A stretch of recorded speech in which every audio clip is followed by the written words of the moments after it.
So, hi, this is Hello. Hello. Elizabeth and Lars. This is Elizabeth and Lars Schuster. And it is 2.5 years since we first talked to you and interviewed you for Courageous Parents Network. And a lot has changed. Thank you for making time to catch us up on how things are going. We'll start rolling. And I guess I think sort of in no particular order, but perhaps most obviously significant is that when we first spoke to you, Adelaide did not have a diagnosis. I think you said they were calling it vanishing white matter, and now she does. So she is diagnosed with a very, very rare disease called Aicardi-Gouttiere syndrome. And they originally thought she had it because she had all the markers for that. However, the particular gene that's affected by that did not show any abnormalities with her. So we were kind of at the end of the line for testing. Insurance won't continue to test when they feel like, needle in a haystack.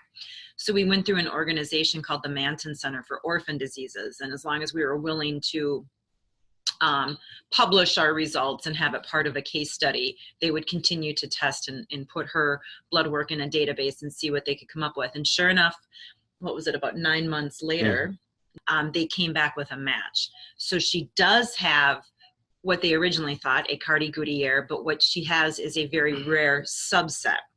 So the disease is incredibly rare, and then her little subset of the disease, there's only 4 other known cases.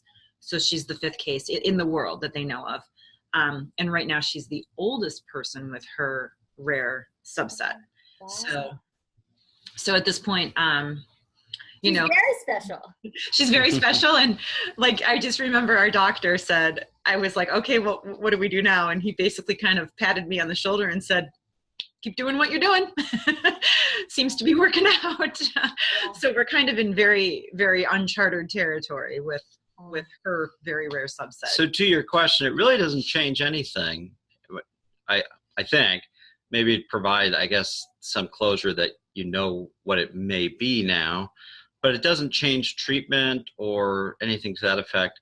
But when you include the balance of the family, it does provide some future history and storytelling, I guess.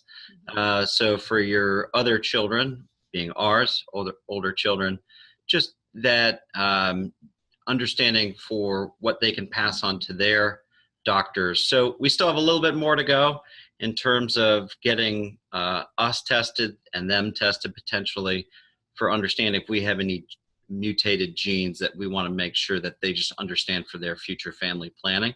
Other than that, not much of anything has really changed. Yeah. And that's not a bad thing. Yeah. Our plan of care hasn't changed. There's no doctor that we see at our hospital that's a specialist for Aicardi-Gouttiere. It's so rare that I think the specialist, the world-renowned specialist, lives in Scotland. So we're clearly not having our 6-month checkups in Scotland. But I guess for me, it is kind of a sense of, okay, I wanted to find out, we were able to find out, and now we can document it. So when we fill out paperwork for her IEP at school, for example, healthcare paperwork, we actually have a diagnosis that we can put on there. And it is ironic because when we go to her pediatrician, or if we ever have to go to urgent care, most people in the medical field haven't even heard of this very rare syndrome. So we're kind of educating people as we go along.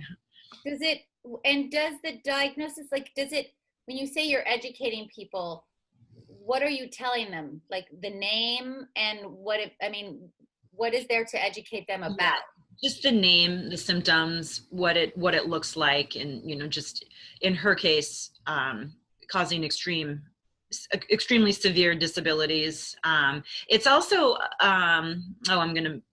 it's a type of a disease that it's like the body's attacking itself. Autoimmune. It's an autoimmune disease. Yeah, so what's fascinating is this is still a relatively nascent stages of research for doctors, right? When you think about DNA or gene decomposition and understanding it. So it's still a building of history for these very specialized diseases. So a little bit, even this fella in Scotland that Elizabeth referred to, this is still new to to that person who that's all they focus on. So, it's just, I guess, building on, oh boy, there's this gene that does this and this that does that. But at the core of it, I don't think it really changes for a GI doctor or an ear, nose, and throat specialist. It's like, oh, well, that's very interesting. Okay, well, here's what I'm seeing that can just make her comfortable. And that's probably what's most important to us. Yes. It's just the comfort level. Yeah. Well, and it did help. We went to her GI appointment just yesterday. And so one of the things that we've been noticing throughout her whole life is that she has an enlarged spleen, and she also has unusual elevated liver enzymes. Well, now the GI doctor was always concerned about that. Like, okay, should we go the route of a biopsy? What's going on with this? Well, now we know that it is a component of her disease. So the GI doctor is kind of like, okay, I'm going to back off. Like, this is part of her disease. And all of her team knows we will not do unnecessary medical procedures. So to put her under general anesthesia to go and do a liver biopsy when we already know that's a component of her disease, we now know that's a completely moot point. We're not doing that. It's not part of the care plan that we have for her. So that's. I love that you brought that up, because one of the things that we're beginning to talk about and look at with Courageous Parents Network is thinking about, problems that we can fix. Yes. Versus chronic conditions that we can manage, symptoms that we manage. And those are two very different things. Like, is this a problem that's fixable and therefore we'll do an intervention for it, versus here it is and we'll just manage it for comfort. Yes.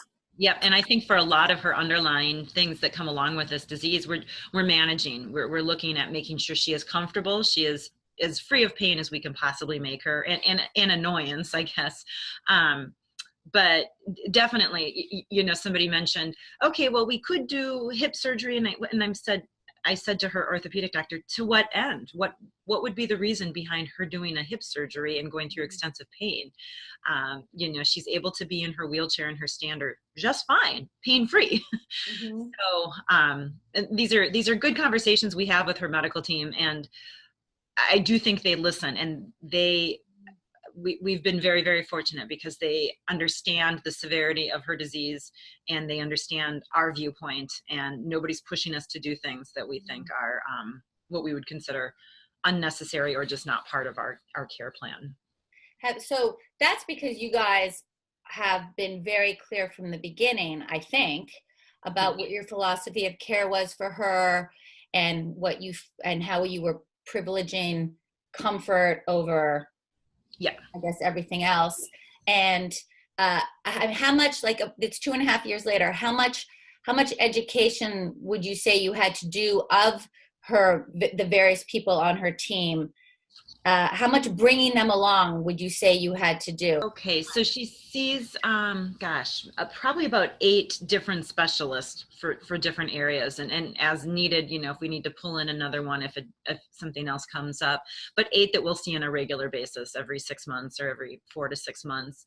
I think even before we had a set diagnosis, from the last time she was in the hospital for an extended stay, we made it very clear at that time, and that was 3 years ago, we're going to look at quality versus quantity. So quality of years versus quantity of years. And it's never been an issue then. I think we've articulated ourselves very nicely, very politely, professionally. They've listened, and it's been wonderful having palliative care at the hospital that we're at, because I'll tell you what, when you bring palliative care in, nobody messes with you, to be honest. Like, if I ever have to bring her to the emergency room, I call palliative care or complex care right away, and they kind of know that, okay, they brought in the big guys, and so they just kind of they listen, and they follow. They follow what our directive is, I guess. That's so good. I'm so glad. So you don't have to feel like you're in battle mode. And no. And I think, doctors have responded that I don't think I think it's a smaller percentage of parents maybe that are very as vocal as we are in saying no unnecessary procedures. I don't know how many parents will be that that blunt about it. But over the years, I think we have gotten pretty specific in what our desires are. Yeah. Well, and you and Adelaide are known to them now, right? Like that, they know you. They know.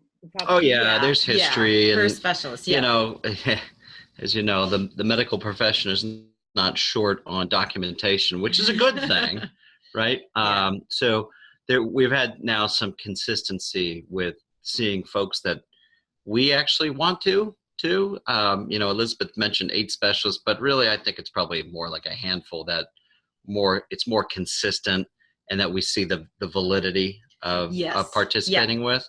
Yeah. And that was something that was also intentional too, which is don't go to things trying to solve for stuff that really probably doesn't matter after a while. Yeah. I mean, we've gotten to the point in our journey too where I'm giving more information to some of the specialists than they're providing for me. So, for example, we were going to an ophthalmologist, and they wanted to go every 6 months. And I said, well, it's kind of a moot point. We know that she's well beyond legally blind, and I'm very comfortable going to that appointment, which takes like a half a day just to get there and back, and the waiting. I'm very comfortable if we go every 18 to 20 months because at the rate of what is going on with her disease, I felt that was plenty. And the ophthalmologist, or the specialist, I think she wanted to see her more, but I said, I don't think it's a necessity. And it hasn't proven to be a necessity. My timeline in seeing this specialist has been just fine in the course of her care. So I've been willing to say, no, you know, I don't think I need to come back in 4 months. I think we can push it out a little bit longer. So. And how is she doing? How is she in house? Where is she? What is she doing? Like, where's she right now? And then what does she do during the week? I'm looking at her. She's right over. Sitting right in front of us. She's napping. Princess is napping. She's the most comfortable person in the house. Yes. Always, probably. Yes. She's in her favorite chair. But winters are hard. She gets colds, and they can last months and months and months. So she's been off and on coughing now for 6 weeks. So we try to keep her as comfortable as possible. It's frustrating for me as a mom. I hate to see her coughing. I don't think she's in pain. It's more she's just annoyed at this cough and cold.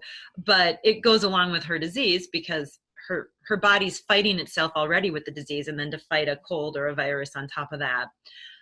Overall, her baseline is fairly healthy. It's been pretty stable. She goes to school. She's at a wonderful, wonderful school that is called the campus school at Boston College. It's probably one of the best in the country. We could not have asked for a better school. Very therapeutic. All the students that go there have severe special needs, as well as various medical. There's lots of medical needs there. So we have a few nurses on staff. I trust them wholeheartedly. All of her therapies are there, and above and beyond that, they adore these kids that go there. I feel like she's in the best hands possible. So that's and she loves it. It provides a life that we couldn't give her just at home. So the stimulation, and she's with her friends. She needs to be with her peers. Oh, so good. That's so good. And have you connected? Have you formed friendships with other parents there? Yes, definitely. Just in her class alone, she's got a very small class. She's been moving up with different teachers with the same group of six or so students. So I've gotten to know the moms and dads, and so have you. And I've also, importantly enough, I've gotten to know parents of kids that are older, and just how they manage life. It's good. I need to have something a person to kind of look up to, and they manage life, and with juggling multiple kids and career, as well as medical emergencies that come up. So at the school, there's only a handful of students who actually have conditions like Adelaide, where it is terminal and it will indeed progress. Progressively degenerative. Yes, exactly. So there's a handful of us. So, that's even a smaller circle of people that I have those conversations with when I'm actually talking about palliative care, because a lot of the kids that go there, their condition is stagnant. So it won't, deteriorate. But of the parents that I've met where I have those conversations, it's very important because, you just kind of bounce ideas off each other and know that you're not alone, I guess, is kind of So what about Adelaide's siblings? Like, how are they, and how is their, because at the time, which was 2.5 years ago, and the kids were still pretty young, they didn't really have too many questions. Like, I mean, maybe they still don't, because Adelaide's their sister, and life is awesome, and life is good, and things are normal, even though they have a non-typical sister. But for them, so just how's that as they've developed? What if anything has changed? Not much of anything, to be honest with you. It's kind of funny. I don't. Again, it goes back to probably what we said 2, 3, 4 years ago, which is this is the family nucleus, and they just kind of do their own thing, and they go to school, they do their activities.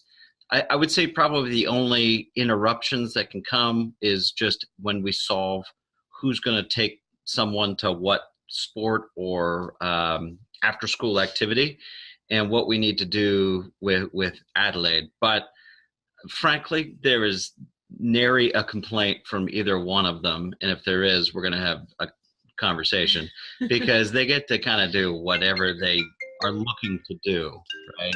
Whether they want to do this activity or go over to this friend's house, we just kind of make it happen. Yeah. Because at the end of the day, Adelaide she's still small. She's movable, right? This isn't, I'm not going to make this a big deal. It's kind of like, yeah, sure, we'll figure it out. Yeah. We'll go for it. Yeah. And we have good support mechanism. We have some different PCAs that are local or that can commit to several hours upon like a time on a weekend that really allows flexibility. So everything's really good. I mean, other than the fact that they're 11 and 9 and starting to get attitudes. That has nothing to do with their sister. That's normal. That's just so, So it's good. So I think we'll just kind of finalize the answer by saying it's good. But I do think though they are getting older, so cognitively they can start to question things. And like our oldest daughter, who's now 11, and she hit middle school, and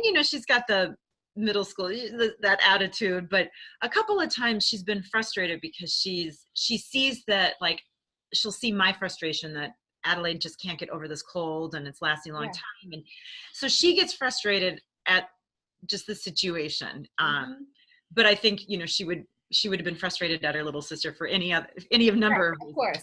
She could be the annoying little sister. And then the kids aren't embarrassed. They're excited when she's around. If I have to bring her to a basketball game and all of their friends know Adelaide and they come up and greet her and all the parents know her. So she's kind of becoming a fixture in the community. So, and a lovely one, of course, but we've kind of said to the kids too, we're all part of the family, and sometimes I have to put one kid on hold while I'm dealing with another one, or vice versa. But then we also kind of expect everybody to chip in too. There's times when I'm saying, okay, I need to run here. You're going to be helping out with your sister, and it's just part of it, because we always kind of say to them, we're all part of this family. We all have to chip in and to make it work. So I love how I admire, and I would hope I would be the same, but who knows, that there's no drama. There's no drama here, right? I mean, there can be moments of difficulty because there's an acute moment, but you would have that with any child, and that this is just here we are. Like, I mean, like this when we talked 2.5 years ago. This is obviously just your orientation or how you have come to decide to be. But I admire it. I really do. I mean, it's more Lars doing. What'd you say? I think it's more Lars' doing. I think you're the one hate complaining. He hates complaining. So it's just his mentality though, and it kind of rubs off on all of us. It's like, it is what it is. Don't make it, there's gonna be times that are difficult. Don't make it more difficult, just like we always say that when we're traveling, people say, wow, I can't believe, like 2 years ago, we took all the kids to Europe and people couldn't believe it. And I'm like, well, it was easy, other than, castles are not handicap accessible. So we had to carry her around. It's funny. I don't know. But it's as difficult as you make it. I don't find anything unbelievable, right? It is like stop complaining. Just go live your life. Right. Like Yeah. there's no direction but forward. Yeah. Like why go? There's Why never, stay in the same place and why go also, backwards? It doesn't make sense to me. There's never a perfect time. It's never, so you can't always keep on saying, okay, well, no, we got to do it when this happens and this happens. You can't wait for that perfect time, because it just won't happen. Do you ever pause and say, wow, we're kind of awesome? Like, I'm pat myself on the back because we're not complaining. Pat ourselves on the back because we've got this calm attitude. No, because I think somebody's always got it worse. Somebody always has it worse. And I don't see who we are, what we do is anything more special than anybody else. Maybe it's kind of a Yankee attitude, which is, there's always somebody that's better or doing something that's much harder. So no, not really. I don't consider what we're doing to be anything spectacular. It's what I think a good family should do. Generally live by the principle of help others and do what you can and try your best. Like pretty simple stuff, right? It's a state of mind than it is anything else. I love that. But we always say that though, somebody always has it worse. We were just at the hospital yesterday for appointments and just looking around. And the sad thing is, I would imagine somebody could look at our situation as I'm pushing Adelaide and think, wow, and feel sorry for us. But then I'm thinking, no, I look around and I see there's so many other situations where people are going through even more extreme extreme conditions. So you kind of just have to get on with it, right? That's a phenomenal life attitude. Move forward, get on with it. It is what it is. Gratitude, that helps. Definitely. Okay, so let's talk about the travel business. You guys take Adelaide on the road. I mean, you go. There's you have a can-do attitude. Yeah, it's we have her special car seat that we use on the plane that's big enough she can keep on growing into it. We have our system down. We know who gets the car seat on. We're lucky. We've had nothing but, for the most part, just wonderful people that we've met. We're allowed to board planes earlier with her. Even in foreign countries, people can see pretty quickly, okay, you've got a special needs child. We don't ask for a special attention or anything. But like when we went to Germany and Austria and France last year, and just even the airport workers in Germany, they could not have been kinder. They let us go through a special line, and we were able to slowly get through our security, and her wheelchair made it through.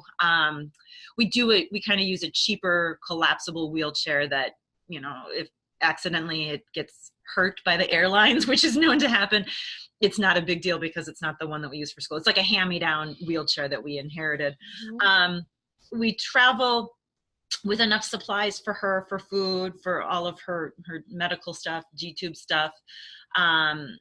We were lucky that when we went to Germany, I was able to, I contacted our palliative care here in Boston, and they happened to have a connection at a hospital in Germany. So we had that number with us the whole time. If worst case scenario, we needed to contact somebody in Germany that could help us, navigate the medical system. But in traveling here in the States, we were in Disney World last year. We went down to the coastline of Georgia. We're going to do the Grand Canyon in April.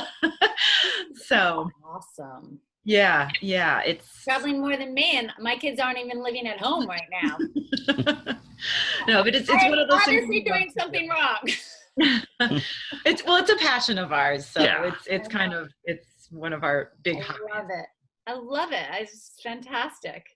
And I'd say the only tricky part, and this is probably maybe where we're just you kind of consider yourself lucky that you have the ability to do it, but it's sleeping situations, right? Yeah. You do need a little bit more space and have her own room. She's a horrible sleeper. So you have to figure out sleeping situations. But I will say, in this day and age, I am so thankful for, and I'm not going to advertise agencies on this, but the online rental of houses and flats and apartments. That's what we do. Because that's a big deal. Hotels is a pain in the neck. Yeah.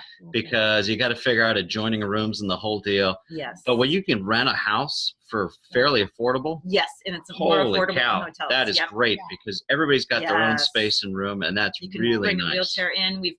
We always try to go to a place where we can use a washer and a dryer because there's vomiting, there's other things that go on. And the only thing, the only other thing is you can't go on every excursion. Like we're not going to go on a zip lining, eco tour through Costa Rica. That's not going to happen anytime soon. So we kind of pick and choose our spots.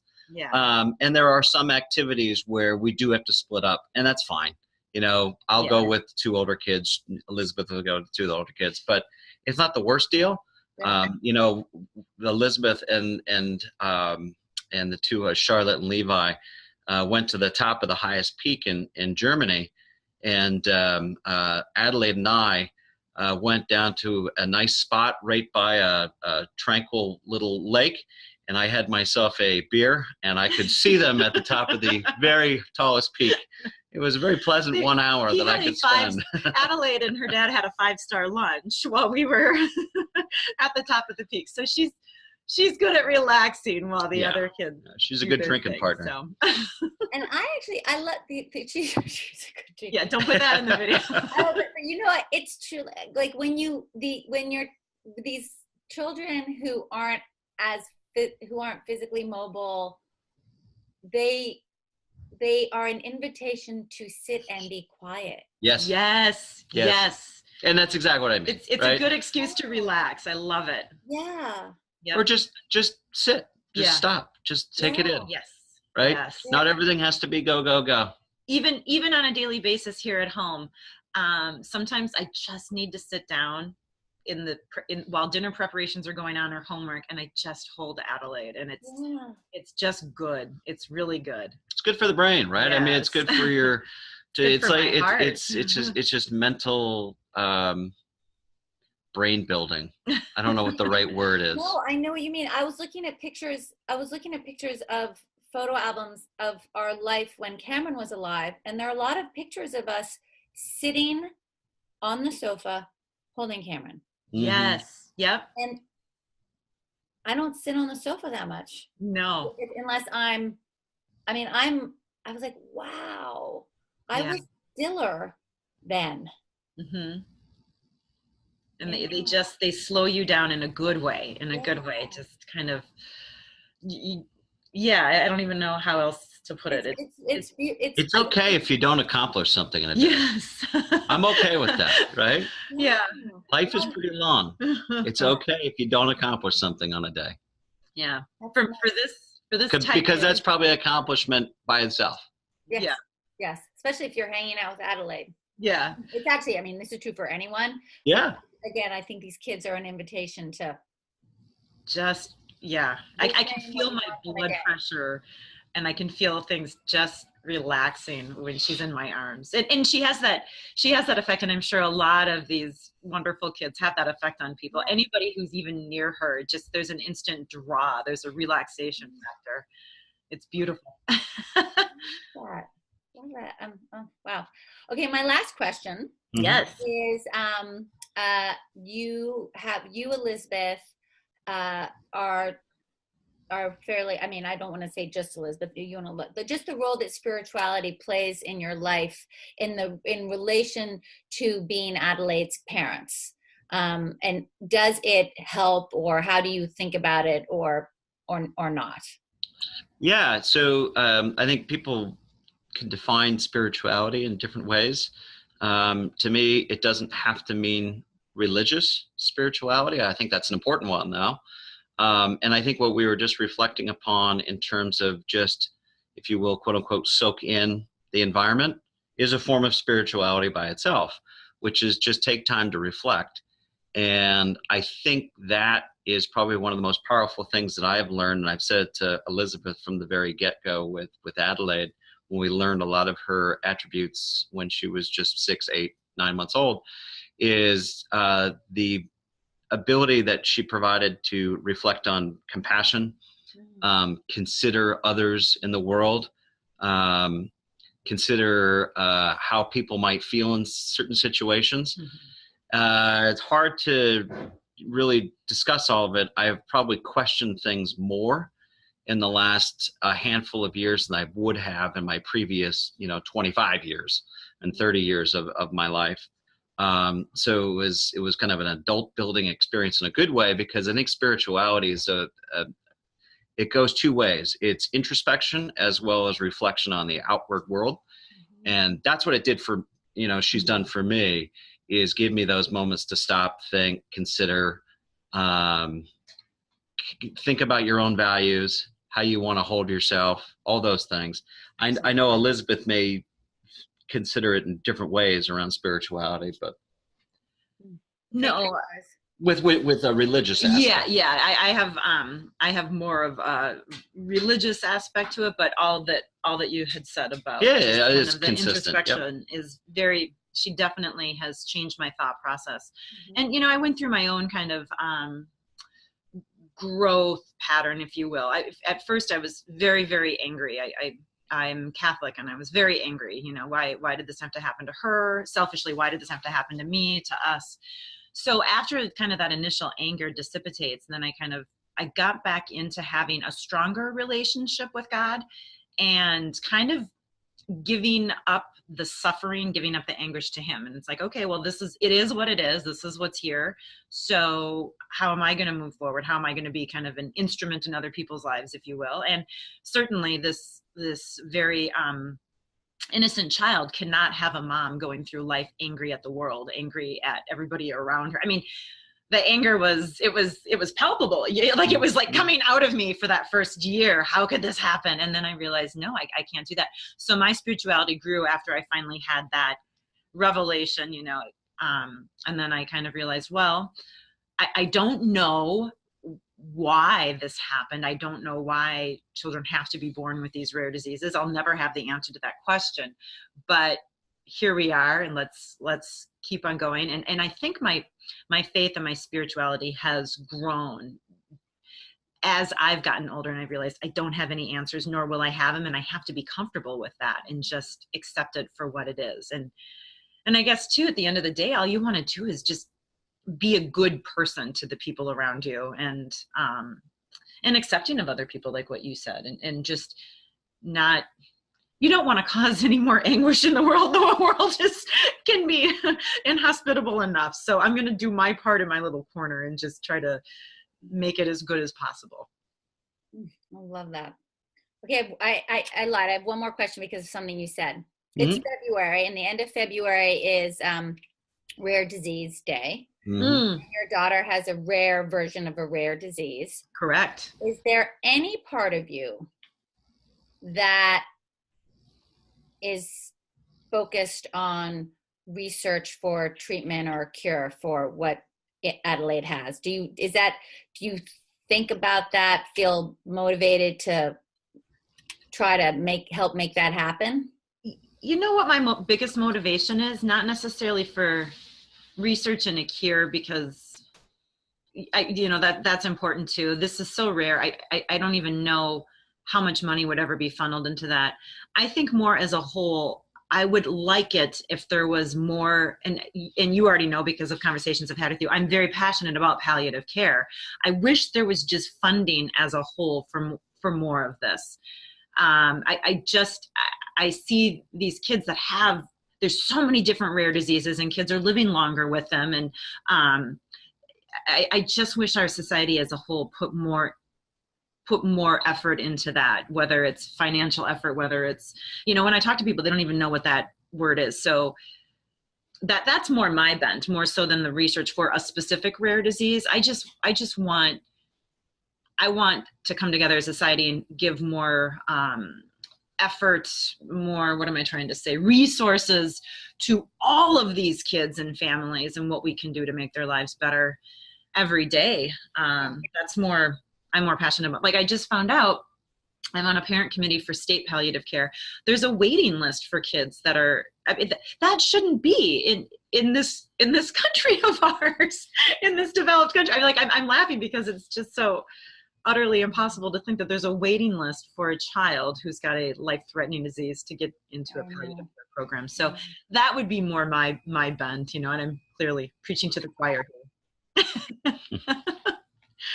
So we're not like advocates. We don't get on a soapbox and start. We don't do a lot of that at all. The one thing that we would do though is because you have so much time. Yeah.